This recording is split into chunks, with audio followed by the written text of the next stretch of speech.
March 2026 digital ప్రపంచంలో ఒక తుఫాను లాంటిది. ఒకదాని తర్వాత ఒకటి ఎన్నో అప్డేట్స్. మరి ఈ మార్పుల ప్రవాహంలో ఏజెన్సీలను ఎలా ముందుకు నడిపించాలి? దానికోసమే ఈ విశ్లేషణ. ఈ అప్డేట్స్ అన్నింటినీ ఒక ఆచరణాత్మక వ్యూహంగా మార్చి ముందుకు తీసుకువెళ్దాం. ఓకే, మన రోడ్ మ్యాప్ ఇదే. మారుతున్న డిజిటల్ ప్రపంచం, క్లయింట్ స్ట్రాటజీస్, ఏజెన్సీ ఆపరేషన్స్, ఇంకా భవిష్యత్తు అంటే ఏఐ. ఈ 4 ముఖ్యమైన అంశాల గురించి వివరంగా చూద్దాం. ఒకసారి ఈ టైమ్లైన్ చూడండి. మార్చి నెలలో ఒకదాని తర్వాత ఒకటి Meta, Google, spam updates, core updates. అబ్బో, కాస్త తలదిరిగినట్టుంది కదా. అందుకే ఈ గందరగోళాన్ని అర్థం చేసుకోవడానికి, దాన్ని మనకనుకూలంగా మార్చుకోవడానికి ఈ విశ్లేషణ సహాయపడుతుంది. రైట్, ఇక మనం మొదటి అంశంలోకి వెళ్దాం. అదే క్లయింట్ స్ట్రాటజీ అండ్ రిపోర్టింగ్. కొత్త అట్రిబ్యూషన్ ప్రపంచంలో మన విలువను క్లయింట్లకు ఎలా నిరూపించుకోవాలి, దాని గురించే ఇప్పుడు మాట్లాడదాం. మెటా తెచ్చిన ఈ మార్పు చాలా ముఖ్యంగా రిపోర్టింగ్ విషయంలో. ఇంతకుముందు అంతా కలిపి చూపించేవాళ్లం, కానీ ఇప్పుడు యాట్రిబ్యూషన్ను 3 రకాలుగా విడగొట్టారు. మొదటిది లింక్ క్లిక్ త్రూ. ఇది సింపుల్, యాడ్ క్లిక్ చేసి కన్వర్ట్ అవ్వడం. నెక్స్ట్ ఎంగేజ్డ్ త్రూ, అంటే యాడ్ని లైక్ చేసినా, కామెంట్ చేసినా, షేర్ చేసినా ఆ తర్వాత కన్వర్ట్ అయితే ఇది. చివరిగా వ్యూ త్రూ. ఇది జస్ట్ యాడ్ చూసి క్లిక్ చేయకుండానే తర్వాత ఎప్పుడో కన్వర్ట్ అవ్వడం. సో దీనివల్ల ఏజెన్సీలకు ఏం లాభం? చాలా ఉంది. ఇంతకుముందు అంతా ఒకే గంప కింద ఉండేది. ఇప్పుడు మనం క్లయింట్కి స్పష్టంగా చెప్పొచ్చు, చూడండి, ఇది యాక్టివ్ ఎంగేజ్మెంట్ వల్ల వచ్చిన కన్వర్షన్, ఇది జస్ట్ యాడ్ చూడటం వల్ల వచ్చిన బ్రాండ్ అవేర్నెస్ అని. అంటే బడ్జెట్ డిస్కషన్స్ ఇకపై చాలా స్మార్ట్గా, డేటా డ్రివెన్గా ఉంటాయి. రిపోర్టింగ్ చాలా క్లియర్ అవుతుంది. ఇంకో గుడ్ న్యూస్, గూగుల్ సర్చ్ కన్సోల్లో బ్రాండెడ్ క్వెరీ ఫిల్టర్ ఇప్పుడు అందరికీ వచ్చేసింది. అంటే మన వెబ్సైట్కి వస్తున్న ట్రాఫిక్లో ఎంతమంది మన బ్రాండ్ పేరు టైప్ చేసి వస్తున్నారు, ఎంతమంది జనరల్ కీవర్డ్స్ ద్వారా వస్తున్నారు అని ఈజీగా వేరు చేయొచ్చు. బ్రాండ్ బిల్డింగ్ ఎఫర్ట్స్ ఎంత వర్కౌట్ అవుతున్నాయో చూపించడానికి ఇదొక సూపర్ టూల్. ఇక లింక్డ్ఇన్ విషయానికొస్తే వాళ్లు కూడా ఏఐతో ఫీడ్ని క్లీన్ చేస్తున్నారు. ఎస్ అని కామెంట్ చేయండి, అగ్రీ లాంటి ఎంగేజ్మెంట్ బేట్ పోస్ట్లకి ఇక కాలం చెల్లింది. సో మన క్లయింట్ స్ట్రాటజీని మార్చాల్సిన టైం వచ్చింది. ఫేక్ కామెంట్స్ కోసం కాకుండా నిజంగా ఉపయోగపడే, వాల్యూ ఇచ్చే కంటెంట్ క్రియేట్ చేయడంపై ఫోకస్ పెట్టాలి. అదే ఇప్పుడు వర్కౌట్ అవుతుంది.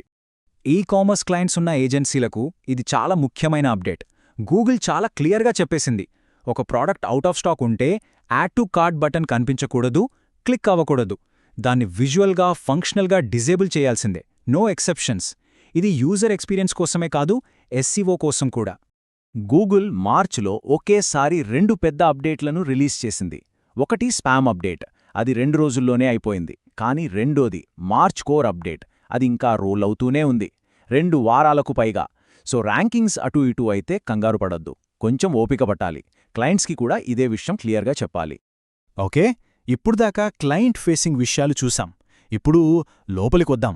మన ఏజెన్సీ ఆపరేషన్స్ని ఎలా అప్గ్రేడ్ చేసుకోవాలి, మన ఎఫిషియన్సీని ఎలా పెంచుకోవాలి చూద్దాం. ఈ-కామర్స్ ఏజెన్సీలకు ఇదొక వరం లాంటిది. పాత రోజుల్లో ప్రతి క్లయింట్కి ఒక లాగిన్, పదుల కొద్ది ట్యాబ్స్ ఓపెన్ చేసి తంటాలు పడేవాళ్లం. కాని ఇప్పుడు ఆ పనక్కర్లేదు. గూగుల్ మర్చెంట్ సెంటర్లో ఒకే డాష్బోర్డ్, సింగిల్ లాగిన్, అన్ని క్లయింట్ అకౌంట్స్ అక్కడే. ఎంత టైం సేవ్ అవుతుందో ఆలోచించండి. ఇది నిజంగా ఆపరేషన్స్ని స్మూత్ చేస్తుంది. రైట్, ఇక ఫ్యూచర్లోకి వెళ్దాం. Artificial intelligence. ఈ ఏఐ తెస్తున్న కొత్త అవకాశాలను మనం ఎలా అందిపుచ్చుకోవాలి? కాంపిటీషన్లో ముందుండాలంటే ఇవి తెలుసుకోవడం తప్పనిసరి.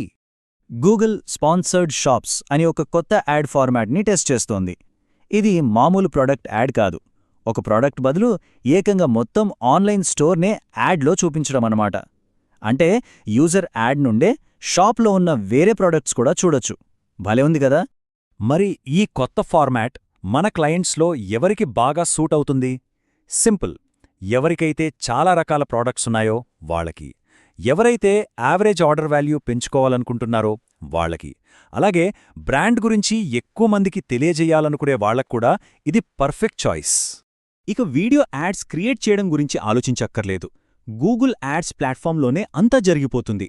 ఫస్ట్, ప్రోడక్ట్ ఇమేజెస్ని ఇమాజిన్ ఏఐతో ఇంకా బెటర్గా మార్చండి. సెకండ్, ఆ ఇమేజెస్తో వియో ఏఐ ద్వారా 10 సెకండ్ల వీడియో యాడ్స్ని జనరేట్ చేయండి. ఫైనల్గా అక్కడికక్కడే లాంచ్ చేయండి. అంతా ఒకే చోట. చాలా సింపుల్. యూట్యూబ్లో ఒక ఫండమెంటల్ మార్పు రాబోతోంది. వాళ్ళొక ప్రయోగం చేస్తున్నారు.